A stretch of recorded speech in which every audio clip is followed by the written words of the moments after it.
Welcome once again. This is Magic of History with Sumit Kumar Suryavanshi. This is chapter 3. We are discussing about nationalism in India. As you know, nationalism supposed to be the feeling towards the nation.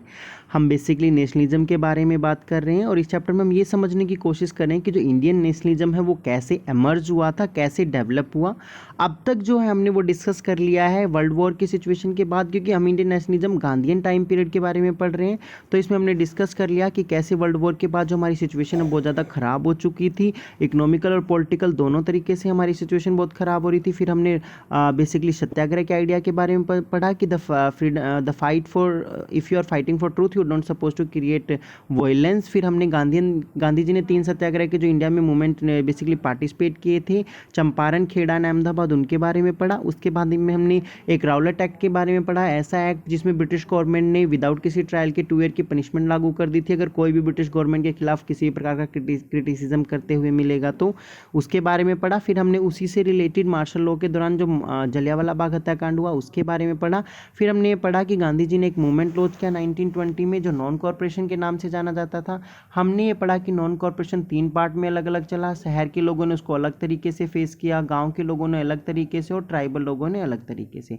अब ये हम पढ़ रहे हैं कि जो Swaraj plantation worker थे उन्होंने भी इस आइडिया को बिल्कुल डिफरेंटली समझा था। तो स्वराज प्लांटेशन वर्कर क्या है, अगर आप असम में देखेंगे तो असम के एरिया में बहुत सारे लोगों को प्लांटेशन वर्कर ऐसा होता था कि उनको वहीं पर रखा जाता था, उनको कहीं पे भी मूव करने की फ्रीडम नहीं थी। उन्हें विलेज में जो भी फील्ड वगैरह होते थे वहीं पे रहना होता था, हमेशा काम करना होता था, जिसकी वजह से वो बहुत ज़्यादा प्रॉब्लम में थे।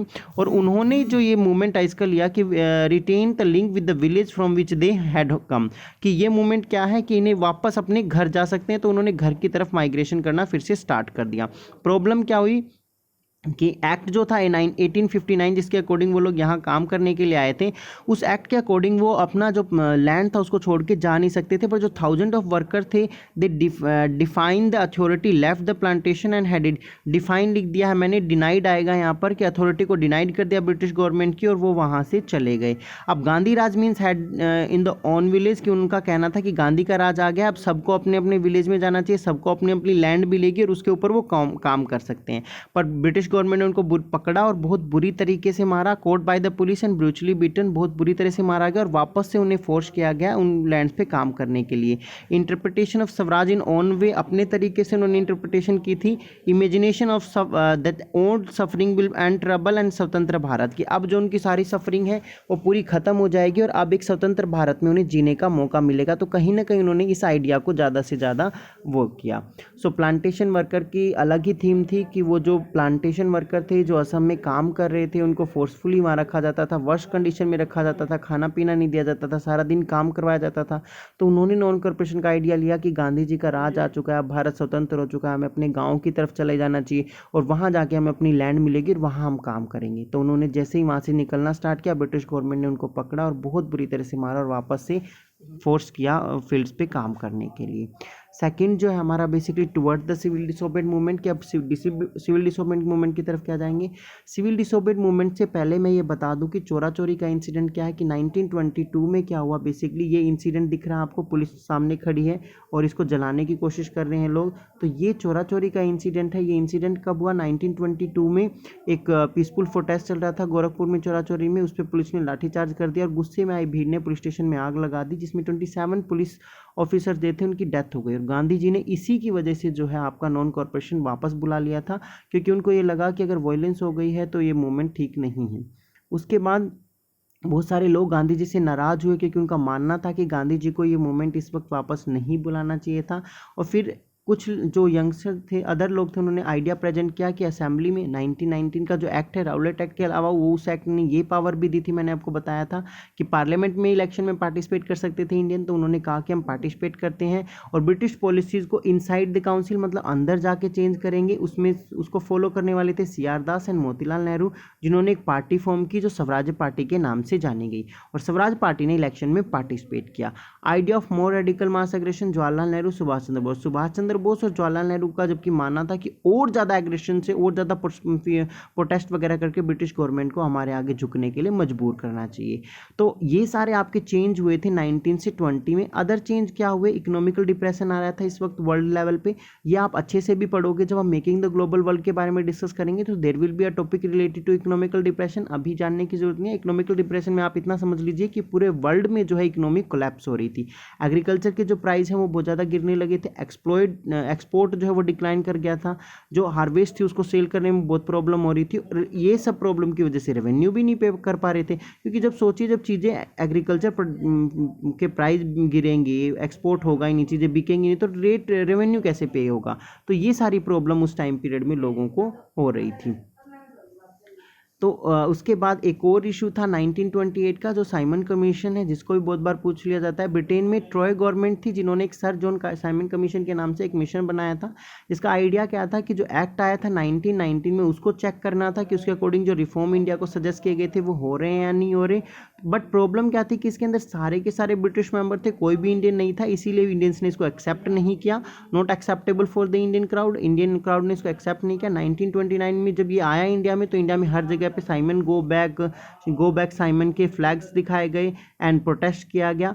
Congress and Muslim league both participate in the demonstration, दोनों ने ही मिलकर, मुस्लिम लीग कांग्रेस ने पार्टिसिपेट किया था। Idea of round table conference, और इसके बाद ब्रिटिश गवर्नमेंट ने एक idea of round table conference start किया कि वो एक राउंड टेबल कॉन्फ्रेंस करेगी, उसमें इंडियन रिप्रेजेंटेटिव्स को बुलाया जाएगा और इंडिया के टॉपिक को डिस्कस किया जाएगा। ठीक है, तो 3 राउंड टेबल कॉन्फ्रेंस आपकी हुई है, 1 और 2 1931 में, उसके बाद सेकेंड 1932 में। तो इस तरह से 3 राउंड टेबल कॉन्फ्रेंस हुई हैं। वो बेसिकली चैप्टर में बेसिक नहीं है फर्स्ट के बारे में, सेकेंड के बारे में वी विल डिस्कस लेटर। सो ये बेसिकली साइमन कमीशन था, और इसके खिलाफ जो है इन लोगों ने काफ़ी ज़्यादा प्रोटेस्ट किया। साइमन कमीशन को भी हमने कई रीज़न भी बता सकते हैं। देखिए, हम ये भी कह सकते हैं कि जो साइमन कमीशन है वो एक कोज रहा कहीं ना कहीं सिविल डिसोबेडिएंट मूवमेंट को लीड करने का। इसके अलावा एक इंपॉर्टेंट क्वेश्चन है लाहौर सेशन 1929। लाहौर सेशन क्या है 1929 का, कि दिसंबर 1929 में लाहौर सेशन हुआ था। पंडित जवाहरलाल नेहरू ने इस सेशन को लीड किया था। इस सेशन में बहुत ज़्यादा इंपॉर्टेंट डिसीजन हुए थे। तो पहला डिसीजन क्या था, डिमांड ऑफ द पूर्ण स्वराज्य, कि अब हमें कंप्लीट फ्रीडम चाहिए, डोमिनेटिंग स्टेट नहीं चाहिए। डोमिनेटिंग स्टेट में क्या होता कि पार्लियामेंट हमारी होती, रिप्रेजेंटेटिव हमारे होते, लेकिन जो हेड होता गवर्नमेंट का या स्टेट का वो कौन होता, ब्रिटिश गवर्नमेंट का होता। तो वो उसे डोमिनेशन बोलते हैं। लेकिन अब हमने आइडिया क्या प्रेजेंट किया, हमें ऐसा कुछ नहीं चाहिए, पार्लियामेंट भी हमारी होगी, प्रेसिडेंट भी, प्राइम मिनिस्टर भी, सब ऊपर से लेकर नीचे तक सब इंडियन होंगे। और दूसरा डिसीजन हुआ था कि 26 जनवरी 1930 को इंडिपेंडेंस डे के रूप में सेलिब्रेट किया जाएगा। तो ये 3 डिसीजन बहुत इंपॉर्टेंट थे। एक पूर्ण स्वराज्य की डिमांड, दूसरा इंडिपेंडेंस डे सेलिब्रेट किया जाएगा 26 जनवरी 1930 को, तीसरा था सिविल डिसोबेडिएंट मूवमेंट स्टार्ट किया जाएगा। अच्छा, ये सेलिब्रेट कैसे किया गया था कि एक ट्राई कलर का जो फ्लैग है हमारा सबसे पहले चरखे वाला, वो यहीं होस्ट किया गया था इसी टाइम पीरियड पे 26 जनवरी को, और लोगों ने बहुत उत्साह के साथ इसको सेलिब्रेट किया था। कॉन्स्टिट्यूशन हमारा 26 नवंबर 1949 को ही रेडी हो गया था, लेकिन हमने कॉन्स्टिट्यूशन को 26 जनवरी 1930 को इसीलिए लागू किया ताकि ये जो 26 जनवरी है जिसको हमने इंडिपेंडेंस डे बनाया था, उसको हमने किस चीज़ में चेंज कर दिया, हमारे रिपब्लिक डे में। ठीक है, तो अब आप इसको किस चीज़ में बनाते हैं, रिपब्लिक डे के रूप में सेलिब्रेट करते हैं। तो ये एक इंपॉर्टेंट फैक्ट है, इंटरेस्टिंग भी है आपको याद रखने के लिए।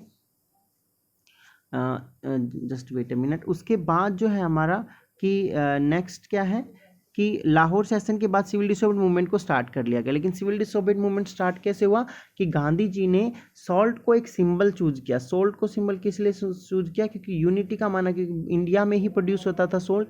31 जनवरी 1930 को गांधी जी ने 11 डिमांड्स रखी थी इरविन के सामने। उसमें से एक डिमांड ये भी थी कि सॉल्ट के ऊपर जो टैक्स लगा है और जो मैन्युफैक्चर के लिए रोक लगी है वो हटा दीजिए। क्यों, क्योंकि सॉल्ट एक ऐसा आइटम है जो रिच और पुअर दोनों ही यूज़ करते हैं। Abolish the salt tax, rich और पुअर दोनों ही यूज़ करते हैं, इंडियन लोगों का ही है, और इसी इंडियन प्रोडक्ट पे आप टैक्स लगा रहे हैं, ये रॉन्ग है। तो एक असेंशियल आइटम है, ये गांधी जी ने समझाने की कोशिश की। पर tax on salt was monopoly of the government की, वो ये दिखाने की कोशिश कर रहे थे कि गवर्नमेंट की मोनोपोली है इसके ऊपर, इसको आप हटा दीजिए। और इसी के साथ कुछ अदर रिलेटेड डिमांड्स को भी गांधी जी ने उनके सामने प्रेजेंट किया था और कहा था कि अगर आप इन डिमांड को नहीं मानेंगे 11 मार्च तक, तो 12 मार्च को हम सिविल डिसोबेडिएंट मूवमेंट स्टार्ट करेंगे। सिविल डिसोबेडिएंट मूवमेंट का मीनिंग क्या होता है, सिविल डिसओबे। सिविल क्या होता है, सिविल लॉज की बात हो रही है। ऐसे सिविल लॉज जो गवर्नमेंट ने हमारे खिलाफ बना रखे उनको कहीं ना कहीं डिसोबे करने की बात चली कि भाई इन लॉज को कहीं ना कहीं ब्रेक कर देना चाहिए। तो गांधी जी अपने 78 फॉलोवर्स के साथ 240 माइल्स तक चले। 240 mile 10 mile per day 24 days में गांधी जी ने ये जो यात्रा थी वो कंप्लीट कर ली। और लेट मी टेल यू कि बहुत सारे न्यूज़पेपर अमेरिका में और ब्रिटेन में क्रिटिसाइज़ किया गया था गांधी जी को। ये कहा गया था कि गांधी जी इतने बूढ़े हैं कि वो इतना पैदल ही नहीं चल पाएंगे और मर जाएंगे और ये मूवमेंट खत्म हो जाएगा, बट ऐसा कुछ भी नहीं हुआ। गांधी जी ने 24 डेज में इसको कंप्लीट किया। 12 मार्च को उन्होंने स्टार्ट किया था, 6 अप्रैल को वो दांडी पहुंचे, वहाँ पर उन्होंने नमक बनाया।